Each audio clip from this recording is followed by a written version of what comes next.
Hello. Today, the topic of our discussion is Hawk Roosting by Ted Hughes. We know that this particular poem, that is Hawk Roosting, this particular title is actually signifying a hawk that is resting. As we know that hawk is a bird, a predator bird, that means a bird of prey. So ultimately, we will find in this particular title of this poem that the hawk is resting. Now, fundamentally, what happens, that so far as the English literature is concerned, we will find there are ample references and ample provisions where the bird poems are taken for consideration. For example, in literature of the Romantic period, we find that there are ample references of the birds where there is the nightingale, the poem, it is the Ode to Nightingale, that actually signifies to be very important so far as the romantic perspectives are concerned. And there is also, say, to a Skylark, right? And also to the Skylark, one by Shelley and another by William Wordsworth. And so far as the Victorian period is concerned, we find that there are poems like the Swan poems by W.B. Yeats. There is Leda and the Swan and White Swans at Pool, and also a particular poem by Thomas Hardy.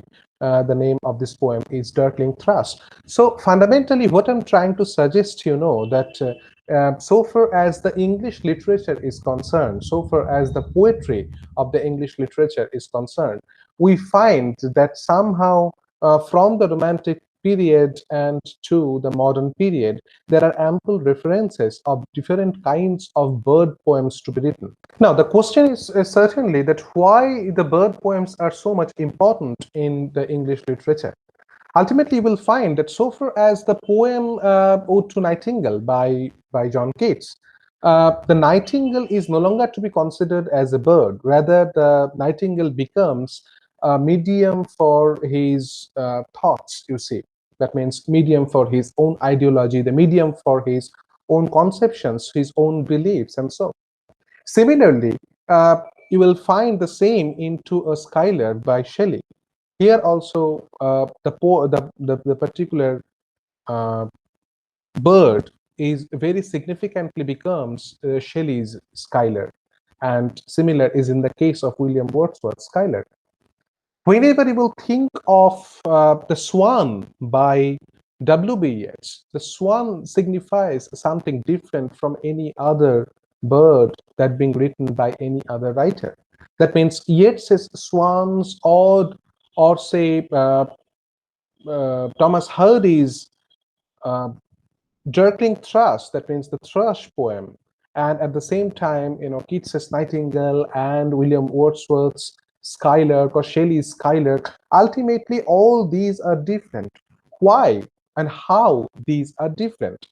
These are gradually becoming the medium of transportation, the medium of transporting one's own ideology, one's own belief, ultimately.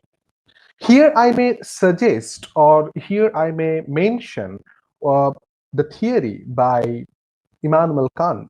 The Kantian philosophy, it actually indicates the concept of phenomena and noumena. Whenever you will find the phenomena part is actually referring to the phenomenon, that means the thing that is actually existing.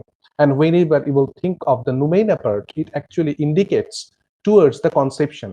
That's why the bird nightingale, or maybe skylark, or maybe thrush, or maybe swans, or maybe hawk here, the bird is less important than the particular kind of a conception, particular kind of a medium, okay, through which it has been purported by the poet.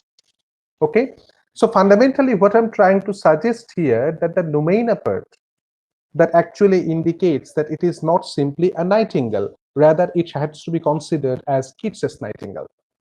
Okay, similarly, you must not think about the skylark, rather it becomes Shelley's skylark or maybe Wordsworth's skylark. Similarly, whenever you will think of the swans, it actually indicates that it is not simply the swan, rather it becomes a particular kind of a symbol. It's a private symbol that have been indicated in this particular poem or in the poem like Leda and the Swan or White Swans are cool. So what I'm trying to suggest here, that English literature, or in English literature, there are ample provisions of the bird poems. Why? Because the birds become the means through which the poets can excel. The poets can make themselves free from the mundane perspectives of the society. Okay, the basic negative atmosphere where in the society that is prevailing, and the poets are trying to be transported into another realm. Okay, sometimes it becomes the symbol of excellence. Sometimes it becomes the symbol of permanence. Okay, the theme of permanence and mutability always in work. So, but whenever we will read or we will go with this particular poem, that is Hawk Roosting, you will find that until or unless the other, unlike the other poems, okay, that I have mentioned just now, whether it is Ode to Nightingale or maybe Darkling Thrush or maybe To a Skylark or To the Skylark, everywhere you will find that the birds are always being considered as, you know, the positive perspectives that have been ascribed to these birds, whether in terms of permanence, whether in terms of beauty, whether in terms of love, or whether in terms of, you know, a medium of transportation. Everywhere you will find that most of the bird poems have been treated with some positive interest. But here, in this particular poem, that is Hawk Roosting, I must consider, I must say that the treatment of the hawk, the presentation of the hawk, is somehow different from that of the typical romantic artists. You know that there is a particular kind of a conception that comes always, that Victorian period is a continuation of the romantic one. So ultimately, whenever we will deal with the Victorian literature, whether it is Hardy's writing or maybe W.B. Yeats, you will find that somehow the basic trend of romanticism is always being inculcated by these or nurtured by these personalities or these authors. They actually come in between romantic period and modern period. And now you are reading the modern period, and that's why it is post World War II. Just keep it in mind that the title of this paper is British Literature post World War II, that is Second World War. That means ultimately you will find that it is not a kind of, say, mental satisfaction to be found in these particular kind of poem or maybe the form of literature. But at the same time, you will find that somehow whenever we will go with the romantic literature, romanticism, sorry, it's modern literature. The typical form of modern literature always exposes the different kinds of problems, you see. Whether it is social problem, cultural problems, psychological problems, the conflicts are always there. So it is not romantic literature that actually purports you or transports you into another realm, a make-believe world where everything is possible. It is not the particular realm of wish fulfillment. Rather, whenever you will go with the Second World War or war poets, or maybe you were reading particular representations of the modern literature, ultimately you will find that modern literature and modern literary texts are always trying to expose or problematize the situations. That's why the hawk that has been portrayed by Ted Hughes in this particular poem, this particular bird is completely different from the other birds that we generally find in the literature, that is English literature. Here, hawk is a predator bird, the bird of prey.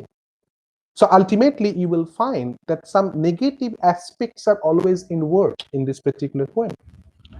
Hawk is no longer to be considered as, you know, an idealizing perspective that have been worked within the hawk. Rather, the hawk is representing power, power maniacs. Okay, or maybe ultimately the hawk is representing a force.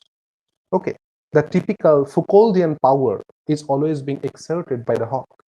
And how it has been originated, how it has been presented, or rather represented by Ted Hughes, we will continue the text and try to identify them in our next lecture.